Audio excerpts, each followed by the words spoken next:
Pongezi kubwa kwa Aishi Salum Manula kwa hichi ambacho anakifanya hapa.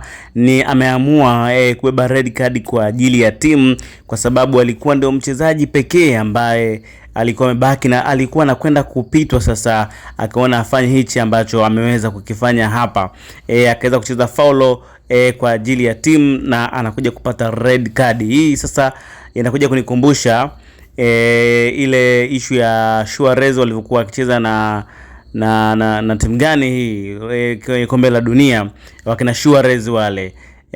Ndio kitu ambacho amekifanya huyu hapa Aishi Salum Manula, na hii ni kwa ajili ya timu. Baadaye ameweza kutoka, lakini hawakuweza kufanikiwa kupata goli, na leo hii Azam ameweza kuibuka na ushindi wa goli 2-1, kitu ambacho kimeweza kuwafurahisha na yeye kuonekana shujaa kwa siku hii ya leo. Kitu ambacho kimekuwa kikizua maswali ni kwamba red card zimezidi kuwa nyingi sana. Huenda labda ni kwa sababu ya ujio wa hii teknolojia ya FVS au nafikiri kitu kama hicho VFVS. Sasa baada ya ujio wa teknolojia hii tunaona red card ni nyingi, ama ni kwa sababu ya vile ambavyo ligi imeanza kwa ushindani na kasi ya ajabu. Kila mchezaji anataka kuonesha uwezo wake, na pia timu inataka kufika sehemu fulani. Kila timu ina malengo, na ndio muda ambao kila timu inatakiwa ionyeshe malengo yake. Au ni kwa sababu kila mchezaji ana energy ya kutosha, bado hajaanza kutumika vya kutosha baada ya mapumziko kadhaa ambayo wameweza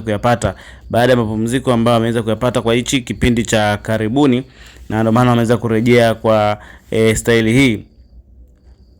Kama unavyoona kuna wachezaji kutoka kule Simba, Ismaili Jabar, kuna mwingine tena David Kameta Duchu alikuwa na red card kwa upande wa Simba. Wachezaji wawili mpaka sasa wameshakula red card, lakini Dar es Salaam Young Africans leo kuna mchezaji wa timu ambao kuna mchezaji pia alipata kadi katika mechi ya Dar es Salaam Young Africans dhidi ya Coastal Union. Mchezaji wa Coast nafikiri alipata kadi nyekundu.